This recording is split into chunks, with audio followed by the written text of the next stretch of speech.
Ukraine seems to have gone absolutely insane, to the point where Vladimir Putin's residence in Nizhny Novgorod has just been attacked. A precedent that turns the world upside down. A precedent that really shouldn't have happened. It changes absolutely everything. In the special military operation, Russia has already set its response objectives, which will undoubtedly be devastating. The United States is going to reconsider its position, and Donald Trump has said that this is an extremely serious matter. One thing is a direct offense, but it's another thing to attack the home, that is, the residence of Vladimir Putin's house. The Russian Federation has also already reconsidered its negotiating position. Everything that has been negotiated up to now is absolutely worthless. But the key question is Vladimir Putin right now taking charge of an entire country at war against an entire North Atlantic alliance? Yes, including the United States as well, because the war in Ukraine is what it is at its core. But the million-dollar question is, by betting everything on the card of eliminating the Russian president, where does the collective West want to go, and where will it actually end up? It seems that what they believe is that once Putin is gone, things will go infinitely better for them. They're going to win the war. Russia is going to fall apart, and everything is going to disappear and basically fall into a black hole for the country, for the whole federation. But here, geopolitical analyst, war correspondent in Donbass, and Russian by origin, I'm going to tell you my opinion and also my analysis about what will really happen once Vladimir Putin is no longer there, especially if he's gone because he's been eliminated. That's a very unlikely event, but, well, let's play along with these magical stories. If Vladimir Putin ends up being eliminated by a third country, stay until the end to hear about this point, which will undoubtedly be the most serious of all. And yes, of course, we're going to talk about the line of succession. Vladimir Putin, an absolutely historic leader of the Russian Federation, who is the main target of every respectable Western government. In fact, one of the most repeated phrases in Western media, in which I have participated in discussions on more than one occasion. It's the one that says as soon as Vladimir Putin dies, everything will be absolutely solved. NATO's big plan isn't about their own military glory, but rather the disappearance of the president of the Russian Federation. First, I speak not just as a geopolitical analyst, but as a Russian Federation citizen. Allow me to tell you something. I understand that Western politicians, beyond what they're going to have for breakfast, maybe at most by lunchtime. It's not that they have very clear plans, but in the Russian Federation, things don't work that way. This means that, just like Russia, now it's facing extremely tough sanctions.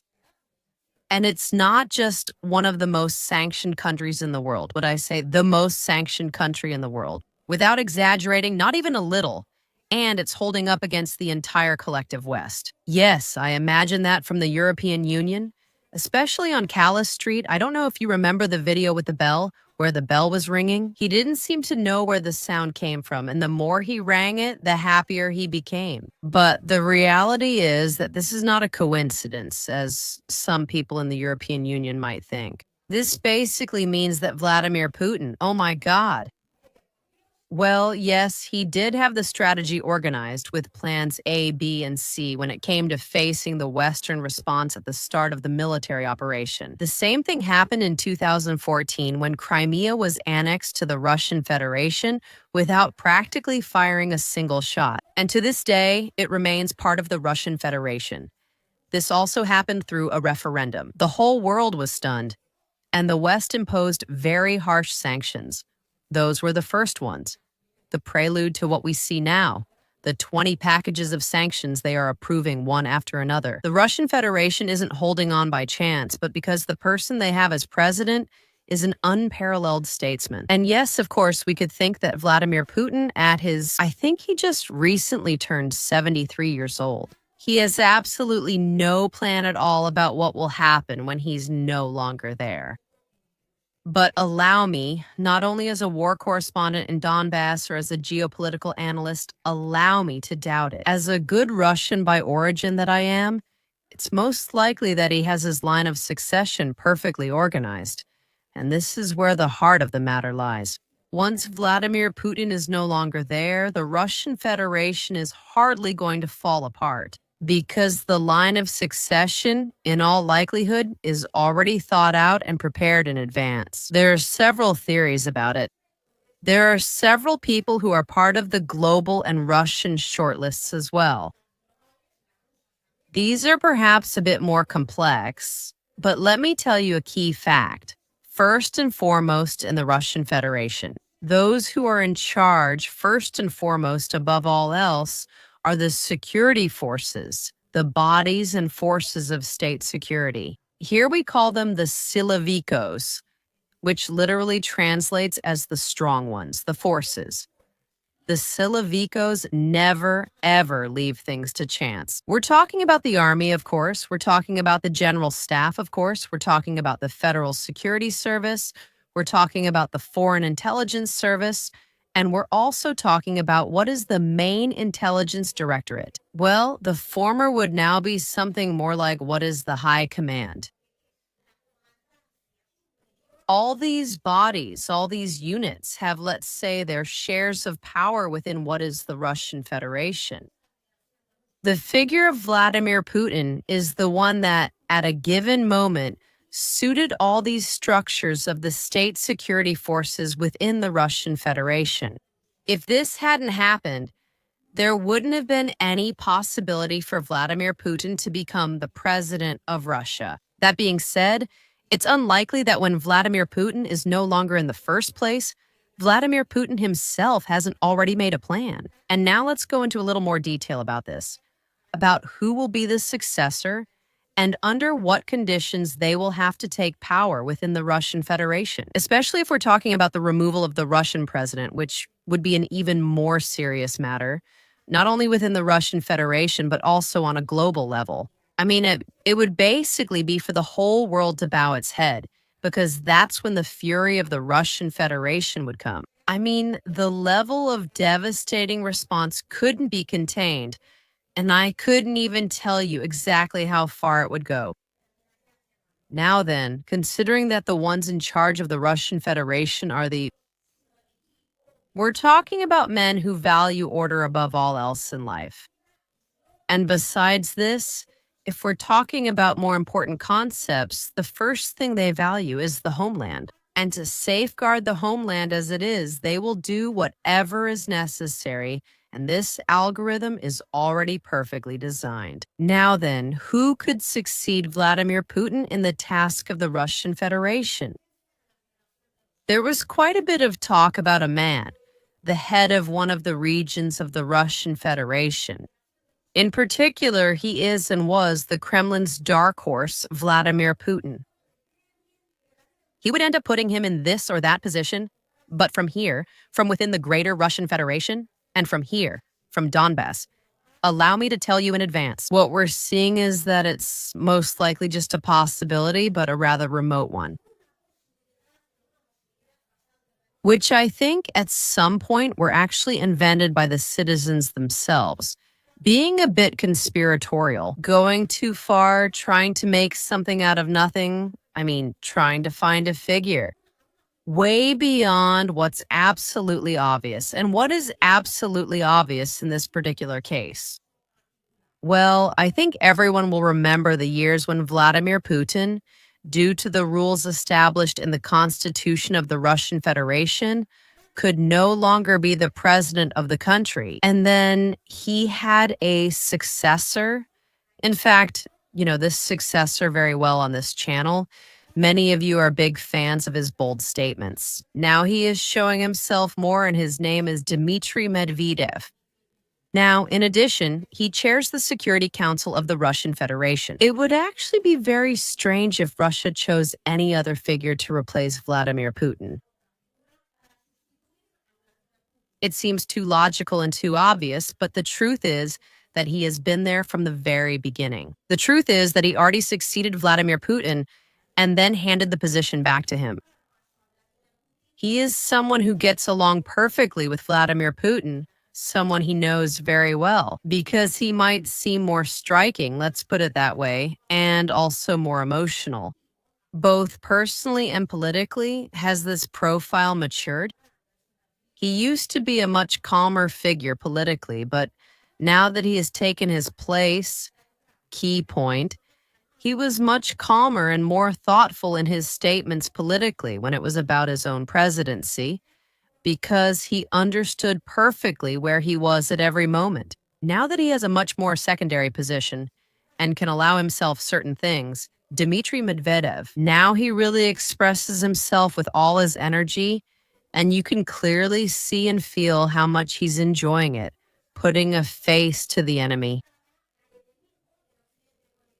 And in fact, the last thing he had written was about the attack that was carried out against Vladimir Putin. This filthy son of a bitch from Kiev is trying to frustrate the resolution of the conflict. Does he want war? Well, now at least, he'll have to hide for the rest of his miserable life. This was written by Dmitry Medvedev just a few moments ago. The man indeed doesn't look for the most appropriate words, but gets straight to the point and expresses himself just as he feels about the situation. Which doesn't mean, by any means, that if he becomes the president of the Russian Federation again, he will express himself in the same terms. I repeat, Medvedev knows exactly where he is at every moment, as well as what the Russian establishment is, and above all, which ones. I'm saying this with considerable knowledge on the subject. The figure of Dmitry Medvedev seems absolutely acceptable to them, something that actually happened at the time with Vladimir Putin himself. Do they know him? Have they worked with him? Of course. Dmitry Medvedev has been there on the political scene the whole time, both during his own government, his own presidency, and after his presidency. During this current presidency of Vladimir Putin, that is, he has been one of Vladimir Putin's strongmen. Of course, he has many contacts within the most powerful and influential structures in the Russian Federation. And not only that, the key point is that Dmitry Medvedev, especially now when the special military operation is underway, has a lot of favor, not only from Vladimir Putin, but also from the population of the Russian Federation. The more nationalist population in a positive way, not in an exclusionary sense. Well, let's put it another way. The more patriotic population is the one that values Dmitry Medvedev the most, and this group, without a doubt, would be delighted. Russia's most patriotic people are the main group who want this. You want to keep them happy in political terms, always, right? To secure the political base and the social support base within a country. They would be absolutely delighted with his presidency. And now, for the last thing, what exactly would happen if Vladimir Putin were eliminated by a third state? First of all, a kind of disclaimer. We're talking about pure political fantasy because, of course, we're talking about the top figure of the Russian Federation. There are all kinds of security measures. You can't even imagine how far they go. So Vladimir Putin is well taken care of, extremely well taken care of, perfectly protected. But in the event that this happens, and Dmitry Medvedev, which is indeed the most likely scenario, takes his place, we would be talking about the person who back in 2008 put the collective West on the ropes in Georgia. I mean, Dmitry Medvedev, he was there exactly when he needed to be, and he put his guts on the table in an absolutely clear and spectacular way. Many people said exactly that, literally.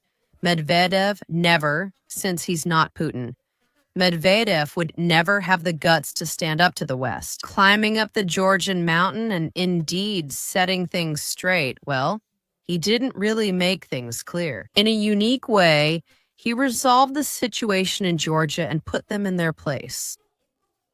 Those from the collective West who tried to destabilize the situation within the Russian Federation. He did it in a very forceful way. He did it in a very decisive way. He did it very quickly, almost surgically, what Dmitry Medvedev could do on an international level, especially with the precedent of Vladimir Putin's elimination. At the very least, it would have to do with the word Oreshnik, and at most, it would have to do with the words Third World War.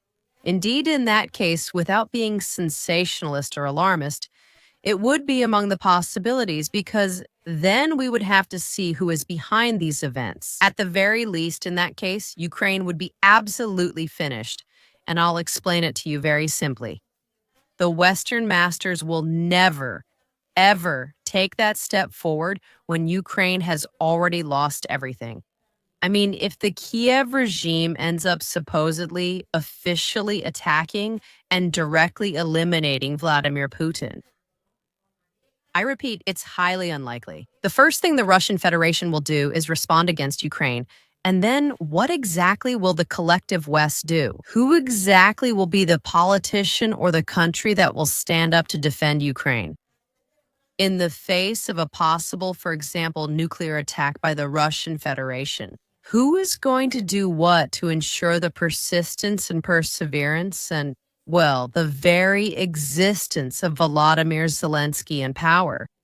I think this is just my opinion, and you can tell me what you think about it in the comments. I think absolutely no one in the West and in the collective West, they are rabid dogs, but as rabid as they are cowardly. So the moment they see that what they've been constantly provoking with the Kiev regime has actually happened, which I repeat, I don't think will happen under any circumstances. Not because the Kiev regime doesn't want to, but because they don't have the capability, because they are eager to escalate the war to the highest level and then remove Zelensky from the scene, and that NATO would have to step in. But I don't think NATO is going to step in. In a hypothetical case where this happens, NATO is going to take a step back and it's going to say, but when did you do this, Volodymyr Zelensky? But you can't do this. You must be a clown. You must be an idiot.